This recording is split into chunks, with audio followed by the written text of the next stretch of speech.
Welcome to First Strike, First Look right here on VSiN. I'm your host, Dave Ross. I'm going to break down everything on a very intriguing pay-per-view card here as we take a first look at it on a Tuesday before we get to Saturday night's main event. We got two title fights on the docket. Should be an incredible card. And help break it down is the man who puts those numbers up at Circa Sportsbook. He is Nick Kalikas. You can follow him on Twitter as I do at Fight Odds. Nick, great to have you back. What a big weekend this should be in the UFC. But I do want to go back to last weekend to start there and see how the books did. I think maybe surprising to many when we got a first round stoppage in the main event as Biggie Boy Rosenstrike gets stopped against Alexander Volkov in that first round. How did the books fare with what we saw in the UFC last weekend? Actually, with Circa, for us at least, I can't speak for everybody, but I think for the most case, and I think in certain circumstances across the board, I think the market kind of feels the same type of impact. But I know firsthand, obviously, at Circa, we took a hit. It was probably one of the worst losses we've had all year. Of course, it wasn't just the Volkov fight. It was just from top to bottom. So it was not a very good event for us, but it was a very good event for the bettors out there. The public and the sharps had a very successful weekend. You know, Nick, that's interesting, too, because I think we talk a lot about scoring in the last couple of weeks here on the show, not only on First Strike, First Look, but also on First Strike before you do these handicaps and before people lay down their money on some of these fights. And we saw it come into play again last weekend, some split decisions, very controversial. What do you make of the new scoring system and how hard it is to handicap fights that we think might be close, might go the distance, and try to interpret what the judges are interpreting? You know what? I mean, for me, it's going to be a crapshoot, and it will remain a crapshoot. I know everybody's trying to get on the same page, but we're not going to have that consistency. There's three judges in a chair, and unfortunately, it just seems like they're all scoring different. So it's a crapshoot. It will continue to be a crapshoot. Again, for me, I just don't see it ever changing in a beneficial way for all of us. So it is very frustrating. I think that's definitely one of the toughest aspects of betting MMA. I've said it in the past, and I'll say it again. It's just you just don't know what you're going to get on the scorecards. I mean, for me, the Zhumagulov won that fight against Molina, and as a bookmaker's perspective, I was okay with taking a stand and needing Zhumagulov to win that fight. And then when he gets it done in most people's minds and they score it the other way, of course we took a decent hit, especially in a case like that when the public and the sharps are on one side. Everybody was betting Molina. I'm just using that fight as an example because it sticks out the most to me right now. So it's very frustrating. There's no doubt about it. And I think in a situation like that, especially even with the modified rules or whatnot, I mean, you're on the right side and then it just doesn't work out for you. It happens, though. I mean, it all balances out, they say in the end, right? But it's definitely spots like this that stick out and, make you feel it more so than other times. Oh, Nick, I'm right there with you, brother. I can go back to the Jake Collier, Andrei Arlovsky fight that I thought Collier won pretty convincingly, and then it doesn't go your way when you're on that side and you go, what fight did they watch that I didn't? And it is tough as a bettor out there when you feel like you were on the right side of your handicap, but the judges don't agree. So we kind of throw that out there almost as a cautionary tale to remember, fights that go to the decision, you got to hold your breath and hope that they see it the way that you think you saw it, or at least handicapped it, because it's not going that way. So maybe when you get scenarios where you think there's going to be a clear-cut victor, those might be the fights you want to put more action on. Let's get right to the main event here as we get to a pay-per-view, and that's Jiri Prochazka going to try to get and wrestle that title away from Glover Teixeira. At first blush, Nick, I look at this here, Prochazka right now about a $2 favorite over Glover, the champion, and I go, boy, this feels like the changing of the guard. But I'm almost getting the sense out there that some are questioning whether or not Prochazka's resume, certainly not in a Glover Teixeira, whose resume can rank up there with Glover's, that maybe this might not be as lopsided as a 2-1 favorite. What are you seeing here, and what's the betting market telling you so far?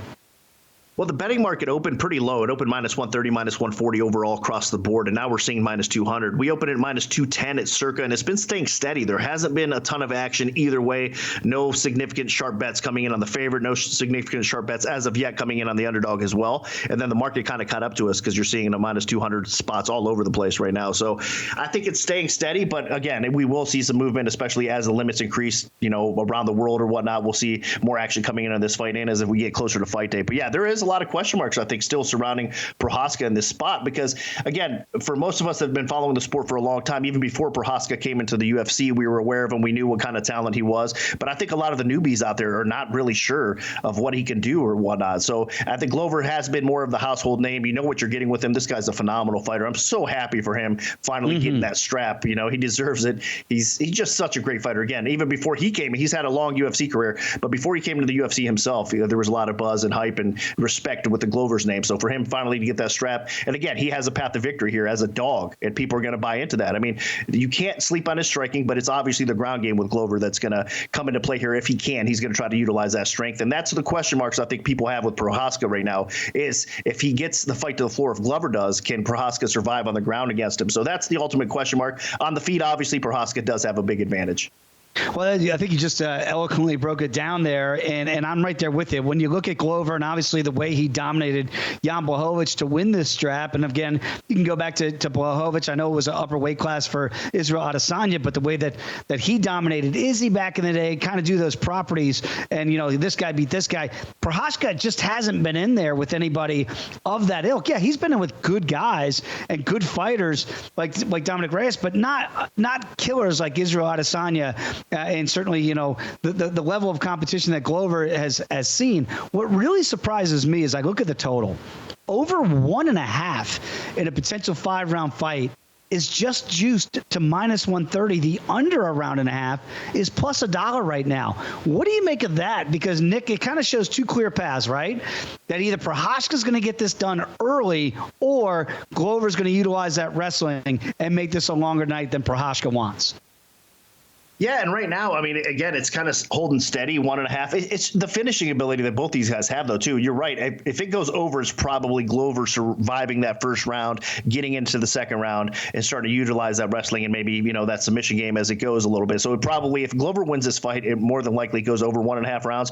But if he does not, it's definitely correlated to a Prochazka, right? Because Prochazka, again, has that unorthodox striking style, has that power to finish people. And if any kryptonite in Glover's game in the past, it's been his chin a little bit. It's kind of hard for him to get that his head off the line, so to speak, right? And he takes some punishment. So I think that's what people are seeing here. And then also, like I said, if he does get the fight to the floor, even in round one, there's a possibility Glover finishes this fight by submission early too, right? Because he has that much of a dominant ground game. So I think that's why you're seeing the total be so low here, 1.5 rounds. And it's staying, again, steady because there's just small bets coming in, I think, across the market right now. And they are receiving two-way action.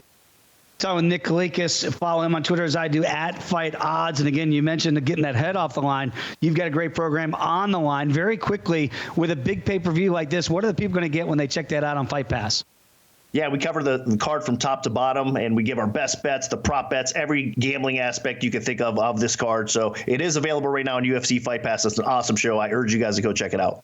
Absolutely, and I will do so. Let's get back to this card here, and let's talk about the bullet, because Valentina Shevchenko, you know, before Juliana Pena lost at 135 pounds, when Juliana Pena beat Amanda Nunes at 135 pounds, Nunes was looked at as the GOAT of women's MMA, and I think she still might be there. Shevchenko has got to be nipping at her heels, if not at least her equal. And if she gets it done against Taila Santos again, I wonder if we're going to see Shevchenko against Nunes again. I don't want to overlook Santos, but the betting public is. Valentina right now is over a $6 favorite here.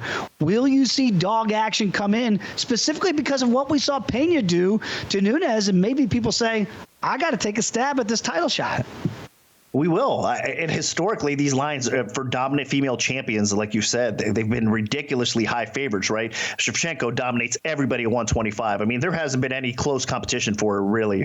And then, like you said, Nunes, I mean, she's been dominant outside of her loss or her recent loss to Pena. She's been dominant as well. So those lines are so inflated at times that we always attract dog action at the sports books. So more than likely, I know it's hard to believe with these pricings, but we do need the favorites to go off because there's so much dog straight plays on the, you know, and a situation like this. So the Santos side will attract that dog action. Of course, the other side of things, though, to get a little bit more balance for us, we will have some parlays liability on the Shevchenko side as well. But yeah, I do think it's a dog or pass situation though. And this is crazy because for me personally, I've never bet against Shevchenko. But if anybody's going to give her some problems early on, especially in the first couple rounds, I think it's a girl like Santos, man. She's strong. She's powerful. She's a well-rounded fighter in her own right. And eventually we probably will see Shevchenko take a step back, right? You would think. She's human. So I don't think she can continue to keep on performing at the high level that we've used to, seeing her compete at, right? So eventually something's going to give. I don't know if this is the spot that she loses, but I'm looking forward to this fight. That's for sure.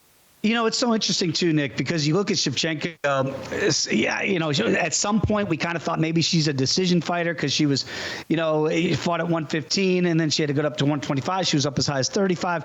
At 25 here, 125 pounds, the over is juiced at 3.5 to minus $1.60. The under plus money on the comeback at plus 130 if you think it's going to go under 3.5 rounds. And then Shevchenko became this wrecking ball, right? Lauren Murphy and Jessica Ai, and she starts taking ladies out quicker in fights. Do you think this might be a spot, if you want to avoid the big price tag of Shevchenko, that the over could be something that at minus $1.60 could be a little bit more palatable than maybe laying that over $6 price tag? Yeah, and it looks like the market is trending that way right now, right? So the action is coming in on over 3.5 rounds, and I'm expecting it to continue to climb somewhat, and then we will see some buyback, of course, on the under, because like you said, Shevchenko is starting to finish fights. There's no question about that. And I think that 3.5 round mark, right? So it dips into round 4, just the beginning of round 4 or whatnot. I think it's going to be very close because, again, early on, I think Santos can give Shevchenko all she can handle. But as the fight progresses a little bit, you would think the advantage significantly favors Shevchenko, right? So maybe in round 4, round 5 is when she does get a finish over Santos. I can see that playing out as well. So I think 3.5 rounds right now where the line is, it's kind of the sweet spot. It's going to be very close. And let me put you on the spot here, Nick, because you're so good at your job of what you do, setting those numbers over at Circa Sportsbook. Okay, Shevchenko wipes out Santos in this hypothesis, okay? Amanda Nunes wipes out Juliana Pena in their rematch coming up here not too off into the distance. We get Shevchenko to agree to a third fight against Amanda Nunes at 135 pounds. Nick Kalikas, set that number for me. Well, you know what? I bet Shevchenko both fights against Nunes. I think Shevchenko is the GOAT. So for me, I might be a little bit biased. Dude, I thought the value was right. She was so close. The difference, honestly, in those wins and losses, they were ultra close and competitive. And you could have gave Shevchenko those fights as well, especially that last one, right? But that being said, I mean, it's hard to deny Nunes as well, right? But the difference is just that power, that strength, and that size a little bit. If they were a little bit more equal, Shevchenko, I think, would blow her out of the water, to be honest with you. And again, no disrespect to Nunes, but I think so. So for me, I would actually favor Shevchenko, especially from what we've seen as of late from Nunes. Maybe not even fair to say that, right? But, I mean, Pena kind of exposed her a little bit. Maybe Nunes is in that spot in her career where she's got the money, she's got the bankroll. She's not going to be training maybe as hard as she once was when she was kind of a hungry contender, got that title, whatever, defending that. You know what I mean? She's been such a dominant champion that we see that from time to time. So I honestly would bet Shevchenko a third time, even though it didn't go that well for me the first 2 times. I would. It'd be close to a pick'em type of fight. I think obviously the public would be all over Nunes, considering she won 2 times, but I would probably make the line minus 120, minus 130 for Shevchenko in that fight, and I would lay the chalk. Oh my goodness. I absolutely love that conversation. You would open up Valentina Shevchenko at Circa Sportsbook as the favorite in the trilogy against a woman she's lost to twice. Nick, I was there at UFC 196. That was the Bullets' debut into the UFC. I know you remember that fight well. 3-round fight at the time. Just think of that. They threw Valentina Shevchenko to Amanda Nunes in her first ever fight in the UFC, and she got dominated in that first round, maybe the first round and a half, and then she dominated Nunes in the back end of that fight. I thought it was very close. The second fight, I'm right there with you. I actually thought Shevchenko won that fight, but it went to Nunes again. So that would be a fascinating trilogy fight, even though Nunes has won the first 2 officially. I'm right there with you. It is so close as to who is the GOAT. I believe overall, is it Shevchenko? Is it Nunes? Maybe we'll get one more answer to that question. Very quickly, I want to get your thoughts on Weili Zhang against Joanna Jędrzejczyk. This is an interesting matchup at 115 pounds, and it feels like pathways for both of these ladies to potentially get their title back now that we know that the Cookie Monster is the new champion after defeating Rose Namajunas. What do you make of Zhang as a pretty solid favorite here? I'm seeing about minus $1.50, $1.55 against the former champion in Jędrzejczyk. Yeah, I was all over Young Jacek the first fight. I thought the dog value was there, and it was there, man. It's so frustrating. Another tough spot because I do believe Zhang won that fight, and I bet Young Jacek, like I said. So I just think it was ultra close. It was 2-2 going into that fifth round. I thought Zhang did enough to barely edge that fight out. But again, from the betting value perspective, I mean, the price that I ended up getting on Joanna in that spot was, I think, plus 185 when it closed somewhere around there. So ridiculously good value there. Now, that being said, for me, I needed to see Zhang get over that hump. I needed to see her beat a quality opponent, because before that, let's not forget, I mean, she was kind of destroying people, running through people, of course, as well. But I knew this was going to be her ultimate test. And if she's legit, she'd get over that hump. And she kind of did, right? I understand her performances against Namajunas after the fact, kind of brought her back down to reality somewhat. But still, I think she matches up very good against Joanna. And this is going to be a great fight. The public is going to be all over JJ in this spot for sure. I think the line's going to continue to drop because they're going to see what happened in the first fight. But you know what? A 3-round fight with JJ's time off now. She's, had a couple years off a little bit to recoup. That might be good for her, but I actually think the Zhang's activity, I know, again, she hasn't been fighting 5 times a year or anything like that, but still, she's been a little bit more active. She's coming off that lost row. So I think she's going to get back in there and perform really well. So for me, I think it's a favorite or pass situation. We haven't received a ton of action on this fight yet, surprisingly, right? But I expect the dog mighty to start coming in here for sure. And Nick, what's fascinating about this is we just mentioned 3-round fight. I mean, when you have Zhang against Young Jacek, you just assume it's got to be a 5-round fight. It's got to be a main event. There's got to be a belt on the line. We're talking about the cream of the crop here at the 115-pound division, but it is only 3 rounds. So you can expect more fireworks, right? Because they know they don't have 5 to go. The over right now, 2.5 rounds, almost $3. So when you truncate this fight into potentially 3 rounds, could there be value on the under at plus 210? Because these ladies are not going to be waiting because they know time is going to be of the essence.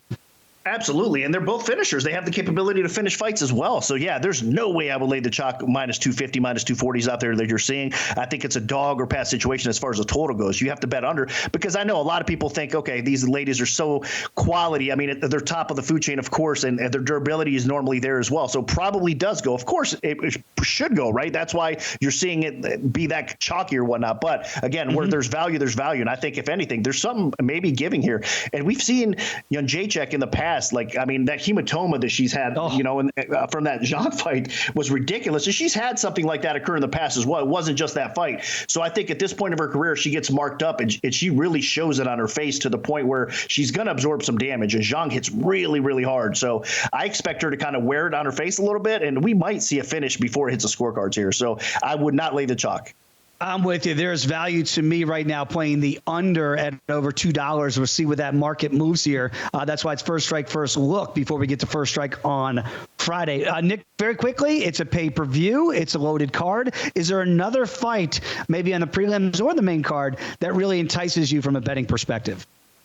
Yeah, we're getting some sharp action right now on Jack Della Maddalena over Ramazani Meave, and I agree with that as well. I'm already taking that myself. I gave it out on UFC Fight Pass, so make sure, again, you check out On the Line there. So, and sharp action has agreed with this spot. So Maddalena seems to be the side here. I just think he matches up really good, especially with Meave right now in this situation. I think Meave is kind of on a bit of a decline, so to speak. He's not fighting at his highest level. And on the Maddalena side, I think you are seeing an uptick. He is getting better. We haven't seen a lot of him in the octagon as of yet, but this guy is definitely a serious prospect. So I think he's probably going to be able to stuff the takedowns, keep this fight upright, and do some damage on the feet. And again, the sharp action is coming in that way right now as well. We will see some buyback for sure at a certain point, and we're starting to get a little bit of trickles back, and people are respecting the Meave side. So I expect that to continue. But right now, it's Maddalena and Meave getting a lot of action at the sports books.